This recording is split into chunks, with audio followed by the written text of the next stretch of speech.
Delivery पसंद होती हैं।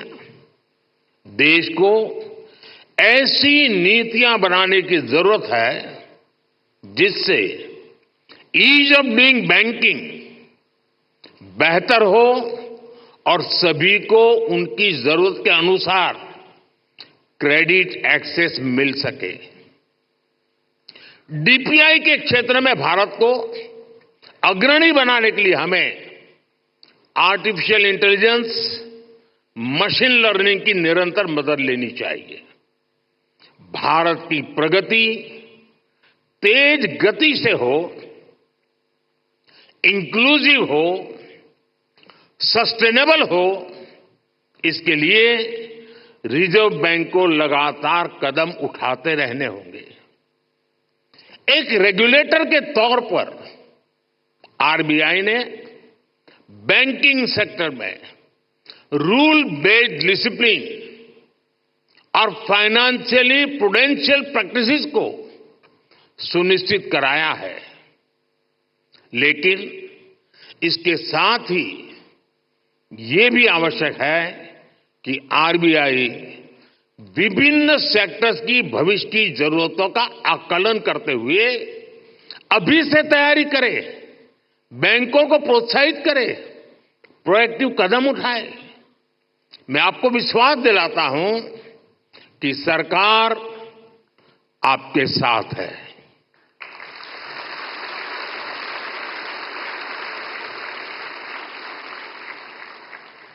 आपको याद होगा 10 साल पहले डबल डिजिट की महंगाई से निपटने का रिफ्लेक्शन तब की फाइनेंशियल पॉलिसीज में नहीं दिखता था।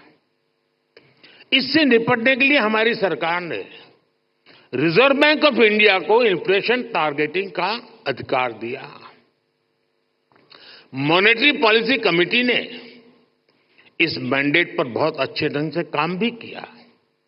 साथ ही साथ सरकार ने एक्टिव प्राइस मॉनिटरिंग और फिस्कल कंसोलिडेशन इसके भी कदम उठाए। इसलिए कोरोना संकट हो,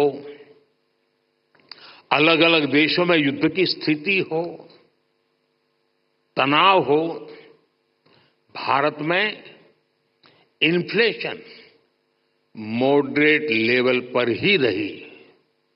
साथियों, जिस देश की प्रायोरिटी स्पष्ट हो उसे प्रोग्रेस करने से कोई नहीं रोक सकता।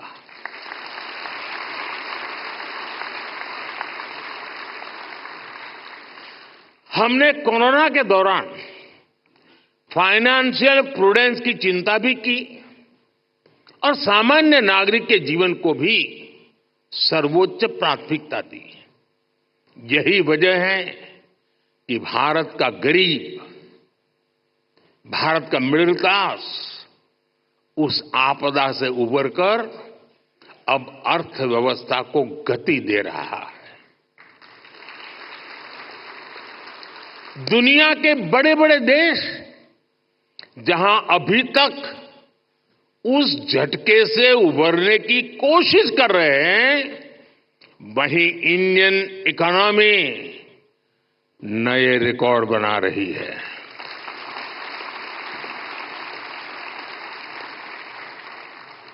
भारत की सफलता को आरबीआई वैश्विक स्तर पर ले जा सकता है।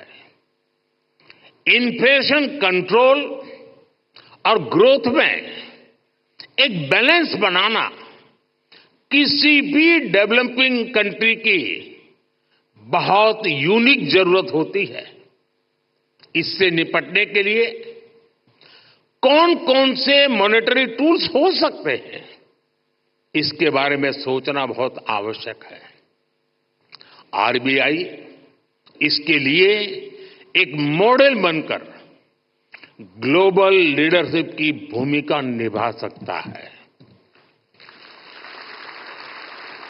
और ये बात मैं 10 साल के अनुभव के बाद कहता हूं, और ये बात दुनिया को निकट से जानने समझने के बाद कह रहा हूं। और इससे पूरे ग्लोबल साउथ को बहुत बड़ी मदद मिल सकती है।